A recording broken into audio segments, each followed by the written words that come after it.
ஆதி பெந்தேகொஸ்தே சத்திய சபையில் உள்ளவர்களிடம் உள்ள ஒரு கேவலமான குணம் இது. அது என்னவென்றால், ஒரு ஊழியக்காரனை பற்றியோ அல்லது ஒரு ஊழியக்காரியை பற்றியோ அந்த ஆளின் குணம், பேச்சு சரியில்லை என்று உண்மையை முதலில் சொன்னால் குற்றம் பிடிப்பதாக சொல்லுவார்கள், நம்பவே மாட்டார்கள். பிறகு அந்த ஊழியக்காரன் அல்லது ஊழியக்காரி பின்மாறி வெளியேறிவிட்டாலோ, வெளிப்படையாக திட்ட ஆரம்பித்தாலோ இப்படி சொல்லுவார்கள், அந்த நபர் முன்னேயே அப்படித்தான், அப்படி உள்ள பாவம் செய்தது, இப்படி செய்தது என்று செய்த குற்றங்களை எல்லாம் ஜெப வீட்டிலும் நாட்டிலும் சொல்லி சொல்லி விளம்பரப்படுத்துவார்கள். இதோடு நிறுத்தினால் கூட பரவாயில்லை, இன்னும் ஒருபடி மேல் போய் செய்யாத குற்றங்களையும் சொல்லி தங்களை நீதிமான்களாக நீதிமாட்டிகளாக காட்டினார்கள். இதுதான் எல்லாவற்றிலும் விசேஷம். சபையை நடத்துகிறவரிடம் பின்மாறி போன நபரின் குணம் சரியில்லை என்று அறிந்தவுடனேயே சொல்லி அறிவித்து இதற்கு ஒரு நிவாரணம் உண்டாக்க மாட்டார்கள்.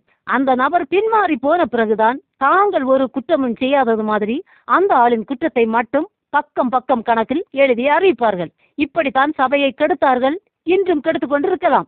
ரட்சிக்கப்படாத மற்ற ஜனங்களுக்கு உள்ள அதே கேவலமான குணங்கள் அவர்களை விட இந்த ஆவிக்குரியவர்களிடம்தான் அதிகம். காரணம், தேசத்தில் தங்களை அனுபவசாலிகள் மாதிரி காட்டி இருதயம் செத்து நார்னது மாதிரி இருக்கிறது.